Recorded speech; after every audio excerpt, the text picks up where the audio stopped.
First of all, can you hear me? Yes. A little feedback there. It's ringing a little bit. That better? That's better. Okay. I think those were our saddles on the bar, right, Russ? Those were the cowboys. I'm glad to be here. It's the first time here. I've never been up in this part of the country. It's very beautiful here, and I'm glad to be here. Been enjoying it so far. And we'll give you a good idea of what we do, why we do it, and let you know that we have been successful with it. I was exposed to Dave's language procedure about 5 years ago. But before I get into that, if you see me kind of bouncing around here, wandering around, I'm actually blind by definition. I used to be a farmer rancher in North Dakota, nearly lost my life in a farm accident back in 1986, and speaking with about the health issues.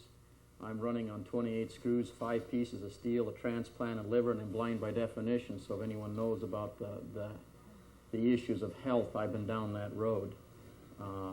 And so I'm just fortunate to be alive. There's the good things and the bad side of medicine. If it's done correctly, it can do wonderful things. And if there's mistakes made and wrong prescriptions done, they can cost you your life, which nearly happened to me. Fortunately for me, I have a wife who is an RN and a nurse educator, and I have some pre-professional medical training myself, so we were able to prevent some of those things which actually would have cost me my life. So it's helpful to know what's going on right now.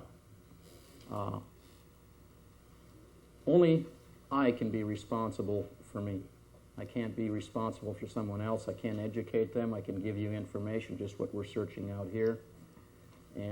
But only I can take full accountability and responsibility for me, and I can do my best then to help others, and that's what we're here, and that's what we're about. Now, with the David Wynn Miller procedures, one of the first things I'll say is this, and Russell and I are in agreement on this. We don't come to slay Caesar, so to speak. We come, in effect, to praise Caesar in that sense and say this. There's a wrong way and a right way to do things, and this is, I think, the same thing that Mr. Begich was talking about, and Mr. Tunney and several others. But what is it? How do we seek out knowledge? How do we attain knowledge? What process do we use to process information, which comes to a process of thinking? And from what I've discovered, I've homeschooled children. We've had 7 youngsters, and I won't get into that. They're not all my own stepchildren, all those things. And you look at an educational system and you ask yourself the question, and what I see is they teach us what to think, but they don't teach us how to think. And that's the critical thing that we need to really take a good look at. Now, every one of us thinks in a language we speak. Eric, you're French. You can speak French and English very well. I got to meet Eric personally for the first time. And I've got a question for you, Eric. Maybe you can tell me this. My background is German. When you speak French, do you think in English? No. You think in French, right? When you speak English, you think what English? Okay, when I'm German, when I want to speak in German, I have to think in German to speak the German. If I want to speak in English, I have to speak in English. So what happens now? Now that's the foundation I want to create here is this, is what happens, or what language do you speak in? You speak or you think in the language you've been taught. So in effect, what happens if I corrupt the language? I corrupted your entire thought process. And so this is kind of what I want to introduce this with it, so that we can begin to correct. What Mr. Miller's language procedure in effect does is begins to correct the thinking process. Because if we can't process information correctly, how can we ever arrive at truth? And especially when we communicate with one another. That's not just on a personal level, but with one another. And then how we engage in contract business, not just as one-to-one, but then as nations and as groups globally. And so we can take it down to the lowest common denominator and just as far as we can expand that circle. And so that's kind of, in effect, what we've done. what we're about. So now where I started was about 5 years ago. I had a fellow give me some information about this, and it started over a little parking citation. $10 parking citation, and I'll lay this out for you. This is the simplest thing.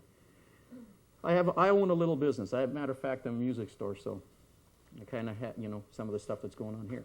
And a bookstore. But I rent my business from a theater that's next door. It's a public building. So the city paints a yellow line in front of the theater, which encompasses the front of my business. But the theater is closed during the day when I'm open. And my business is closed when the theater is open. But the police enforce the yellow line 24 hours a day. So I can't even park in front of my business without getting a parking citation. I'm saying, geez, what's going on here? Somebody isn't thinking. If the theater is closed, why do they need to enforce the parking? Does that make sense? But so when I go down and I challenge the court on the parking citation, I'm saying, hey, doesn't the police officer have enough sense to know when to enforce a law and when not to enforce a law? Who am I damaging here? Nobody. But they said, hey, you got to pay the fine. I says, duh, this don't make sense. And so it had nothing to do about the money. It had to do with principle. I mean, I'm an easygoing guy. I'm a friendly guy. I may be blind as a bat now, but back then I was still driving. And so when I found this language, I says, well, good grief, how can they impose a performance on me when I've not damaged anybody? And it's obviously that I'm having damage because of them enforcing a city ordinance that doesn't make sense. And so that's when I was exposed to David's law procedure, and I started studying it, and I used it. And man, they went ballistic. Over $10.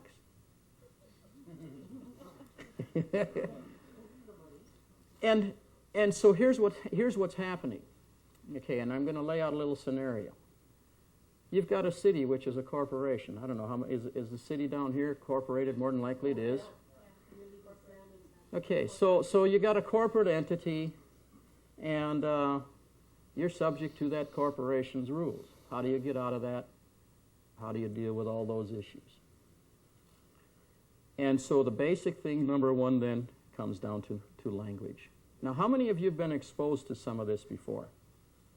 Quite a good number? Yeah. Okay. Good number. Okay. Good. So, all the doubters. What was that? I said good, all the naysayers. Yeah. That's a good thing. Well, I don't know. How many of you, even though you've been exposed to it, how many have probably used it? Because what I've been hearing is you just haven't been able to get much results out of it. You've got their attention, but they've just really been stonewalling and whatnot. And the reason why they stonewall it so much and they do not want to acknowledge it is because you're so close. You're right there at the door knocking on it. And the technology that you have can put them out of business. And you think that don't scare the living daylights out of them? I don't know what else will.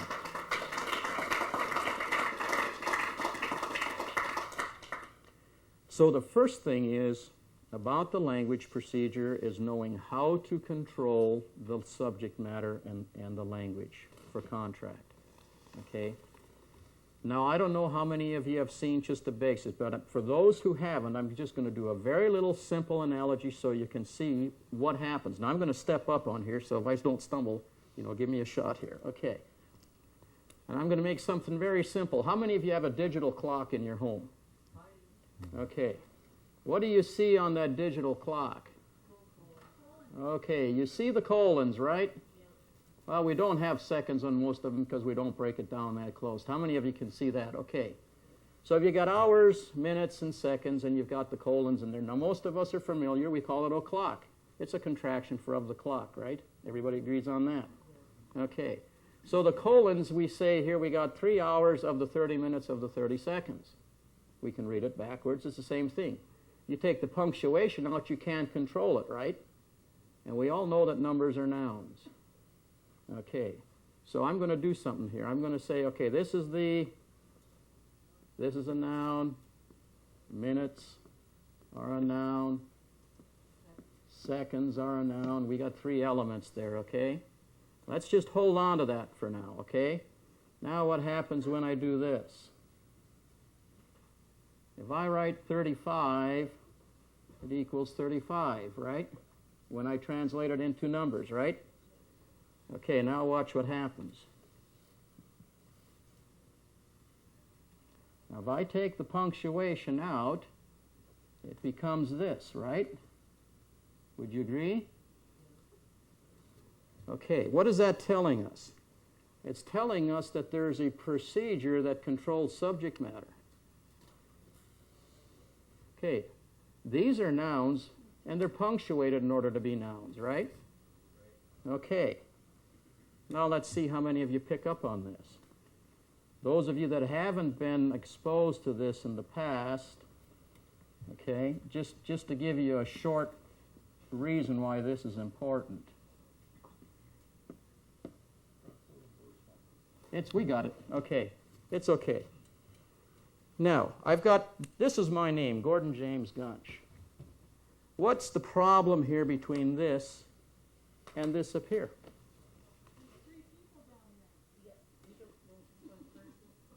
Yeah. If I have to use punctuation to control numbers, which is time, whoop, we're moving here. I got you. Yeah, it's the clip. What's wrong with my name? And this is what happens. Why aren't they taught that in our schools? We can teach mathematics correctly. We know that 2 + 2 = 4. So why don't they teach us to put punctuation in our name? That's the simplest thing there. And there you can see that we need procedure to control subject matter. So here's what happens. We've had some pretty good successes. And this is why language is important, because words mean things. And I'm going to give you a couple examples of some of the things I've experienced, okay? Because I'm not going to get so much into the procedural aspect of this thing, but just to show you, because what I want you to do is to begin to get you to think. My son had an accident. He was driving my car, and I think he was about 17 at that point in time, and he was going to the park, and he come around the corner, and he was going a little too fast. So instead of stepping on the brake, he stepped on the gas, thinking he was going to step on the brake, and he hit a tree and just mashed my Ford. So the police took an accident report. And they got him, they basically set him a court date and asked him to show up in court. And they wrote him a careless driving citation. Now, I didn't get into the issues in the noun technology, but what I want to show you is what this does. It will give you an ability to identify what's going on, okay? What's wrong with an accident report? On the accident report, they wrote him a careless driving citation. Did anybody bother to look up in the dictionary what the definition of accident is? An accident says it's an accident. Nobody's liable for damages because that's why it's an accident, right? How can you assign liability on an accident report? The guy that drew up this form, where was he? What school did he go to? Why didn't they write it up a wreck report? Now, if we got a wreck report, maybe we can assign liability to somebody. So I come into court and I'm saying, how can you write my son a careless driving citation on an accident report and then assign liability? Now, I didn't even go into Miller's law procedures. And put the police officer, wrote the citation, put him under oath, put him on the witness stand. I says, could you explain to me how you could make a finding on an accident report that my son was driving carelessly? And he looked at me and smiled because he knew he had just been had on his own report. See, and so this is the significance of what I'm trying to tell you. Take the time to sit down and analyze and think about what you're writing or about what you're reading or what you're saying, because words mean things. Even the prosecutor, I had a laugh at that one. They just vacated that one. I told him, well, you know, they're going to dismiss it. And I says, you can't dismiss that. I says, you got to vacate it. It never happened. How can the city is liable for nothing? It didn't damage anybody. All they did was knock a little bark off a tree. You couldn't even tell that the tree had been smacked, but basically totaled my car. Fortunately for him, there was no injuries. But this is what I'm trying to tell you. Now, Russell and I have had quite a bit of success with this. And we're to the point now where they don't really bother us. Now, we always want to be very, very responsible for everything that we do. We don't go out and break laws just to break laws simply to prove the fact that we can do that. We don't do that. What we are actually about is just trying to teach people a mechanism that they can begin to control their environment around them by how they process information. And we love Canada. We love Canada Customs. Yeah. Well, go ahead. Go ahead, tell that one. Let him get up When here. we come through Customs, of course, I had Eric send me a $1 stamp of Canada.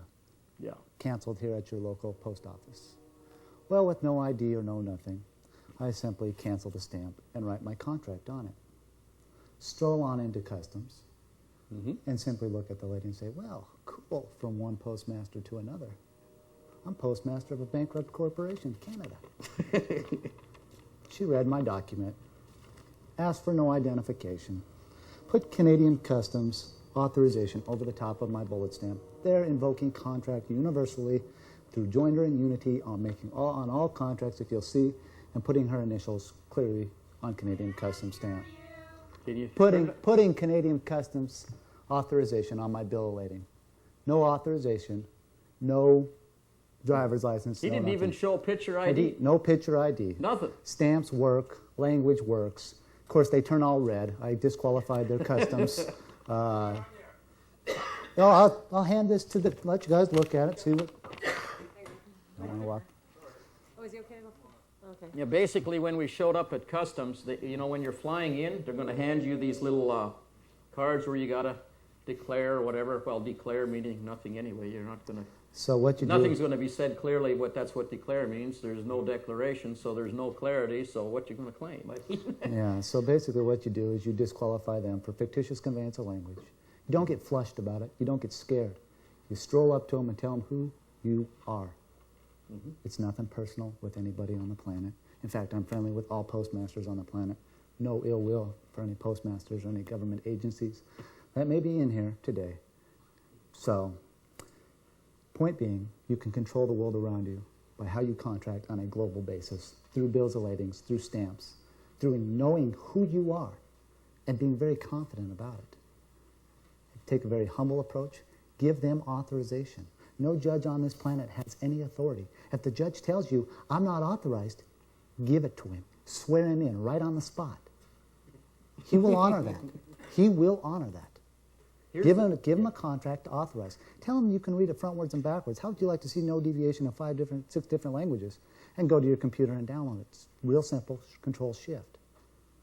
So you can switch it to French or to Spanish or to wherever you need to go. Be confident. Stay on point. A lot of things, a big famous thing that they like to do to us is put us in mental institutions.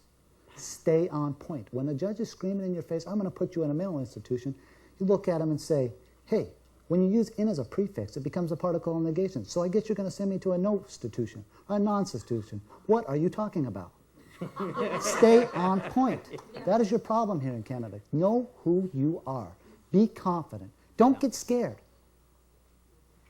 Knowledge removes fear. The only thing they have is fear. See, because their only authorization, their only authority is in the fictitious conveyance of language. If you know where you're at, this actually happened when Russell went into the federal court. This was a United States Marshal. And we kid him. We say, United modification of a pronoun states, Marshal, where do you have any authority now? And they say, See, we have past none. tense, don't have any. And so when we processed an order through the clerk and asked the marshal for, or basically ordered the marshal for a performance, which was to open the court at such and such a time and date and place, and he says, well, we don't take our orders from the clerk. and we only do signatures. We looked at him, and he says, hey, you know you're right. Great. We do. We're in the truth, and we do autographs. And so we're ordering a performance. And his jaw about dropped, and his eyes got wide, and you know what? He didn't disagree. In fact, when we came to court against the Internal Revenue Service, I went to court and sued them for fictitious conveyance of language. Yes. They agreed with me 100%. I said, yes, there is no law in the truth. There is no obligation to pay. Where do you want us to place our authorization? Here, here, and here. And they agreed to it. So I'm 27 years old, and I no longer have a tax obligation anywhere on this planet. It's a pretty good feeling. Little trick is it says individual income tax. Well, since in is a preposition, but when used as a prefix as a part of negation, I guess nobody's there and there's nothing to tax. Income, there's no come, and there's no individual, so there's nobody there and nothing to tax. So how am I supposed to pay this tax? With what? Because I don't exist. But take